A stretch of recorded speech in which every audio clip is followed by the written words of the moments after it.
Les sociétés pétrolières regroupées au sein de la FEC, opérant dans la zone sud du pays, annoncent une suspension de leur activité de distribution et de stockage des produits pétroliers à partir du 6 août 2020 jusqu'à la publication par le ministère national de l'économie d'une nouvelle structure des prix des produits pétroliers qui tient compte de l'évolution actuelle des paramètres de l'environnement économique national et international.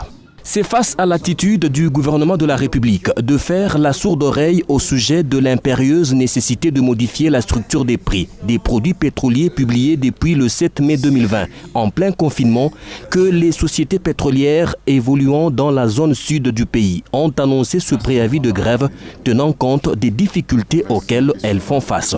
La profession pétrolière connaît des difficultés énormes du fait que les prix de vente actuels décapitalisent leur entreprise et de ce fait ne sont plus en mesure de renouveler leur stock.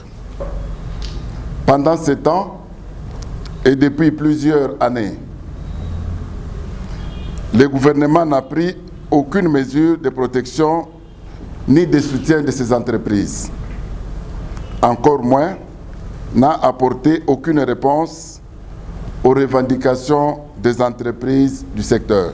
Consciente des conséquences que peut engendrer cette suspension de distribution des produits pétroliers, ces sociétés ont recouru à ce préavis de grève comme dernier rempart à sa survie. En l'absence de la prise en compte par le gouvernement de la République de ses préoccupations et revendications, des sociétés pétrolières de la zone sud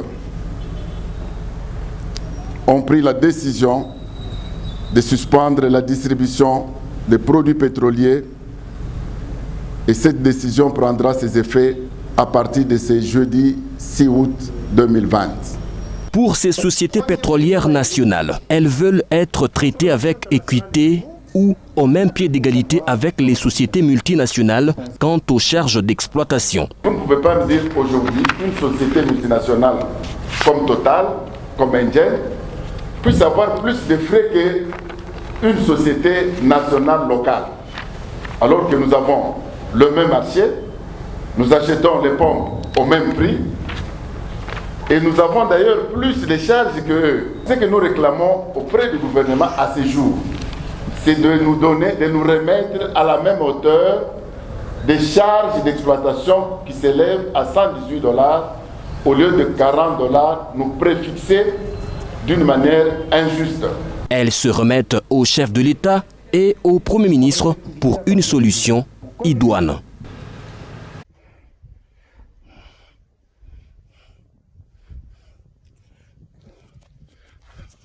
Il y a ici, c'est le conseiller Olivier Kalala, conseiller au ministère des Affaires étrangères, en charge des questions sécuritaires et migratoires.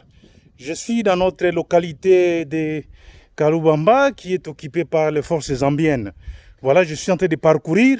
Vous verrez que la cité est déserte parce que on avait attaqué et tout le monde a fui.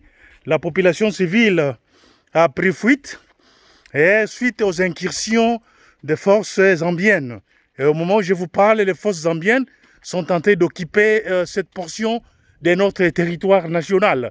Et lors de nos pourparlers aujourd'hui, ils ont accepté et ils vont pouvoir quitter en dehors 7 jours à partir du moment où notre équipe technique des deux parties, la partie zambienne et la partie congolaise, vont se réunir pour pouvoir résoudre le problème des frontières. Mais le problème est résolu parce qu'il y a des frontières naturelles de ce côté-ci.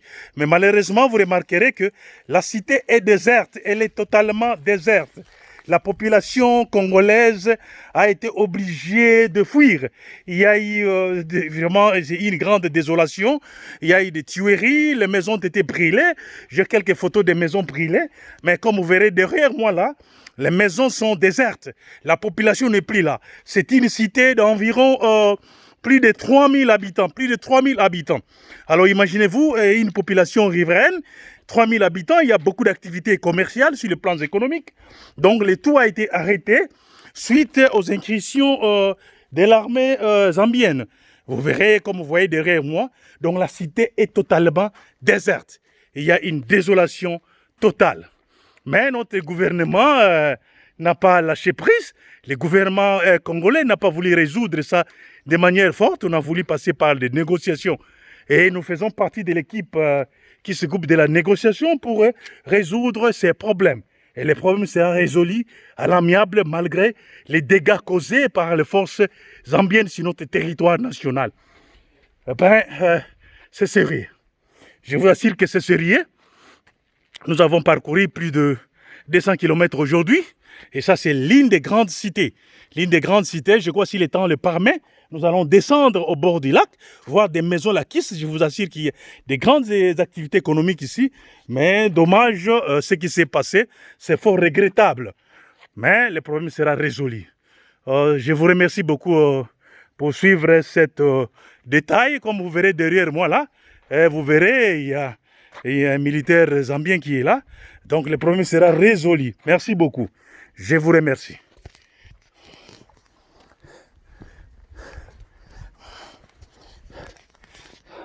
boyebi eloko babengi kindoki nde oyo elingi esalema awa toza na problème na mboka na biso ya oyo tozomona impunité ezalaki kosalema même soki bakangi mutu bazokende na ye na prison koyoka kaka coup de fil rais anasema arudi bazongi na mutu lelo pendant que la justice essaie de se relever touti koperdre kutu magistrat moko olie baproposer même ke bafutaka bamagistrat mbongo ya malonga batia bango na condition ya ke bazala vraiment indépendant biso toye awa na makambo yake c'est-à-dire dépendre soki ndenge nini toyebisi bango boyi biso toza bareprésentant ndenge tobimi awa le député que vous voyez dehors ici eza baoyo balobi toza bareprésentant toza batindami ya population jamais tokoki kosiéger pendant que oyo atindaki biso alobi bosiéger te donc tozomona te loi wana eyembangu kosala nini ndenge toza awa bato bakotisa baproposition de loi depuis année passée elekaka te oyo eyembangu esali même pas 10 jours mbangu eleki na bureau d'étude te eloko moko te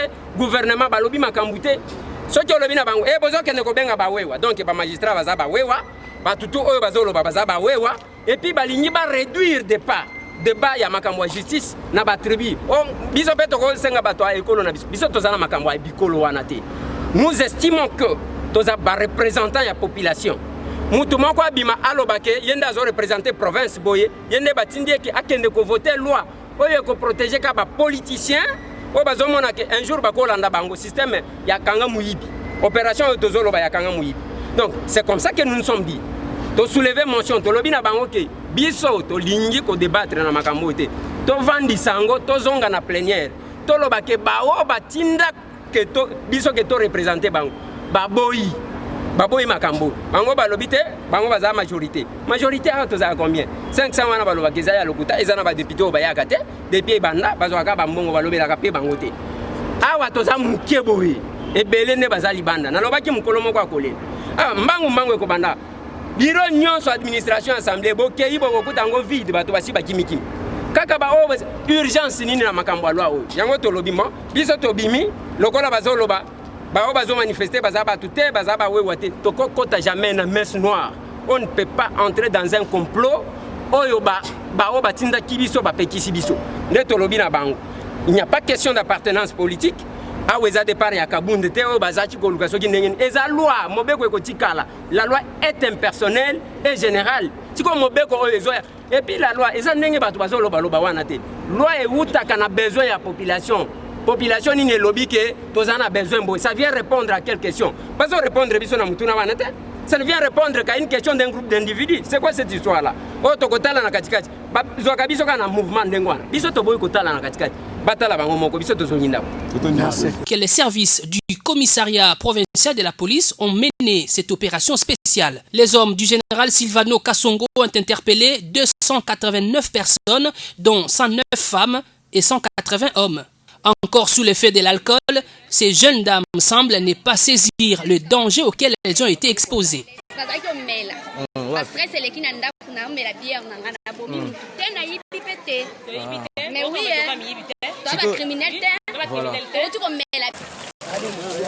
C'est une histoire troublante. On se croirait dans un film policier. Mais ce n'est point une mise en scène. Nous sommes sur le site de l'université de Kinshasa, près du centre neuropsychopathologique CNPP.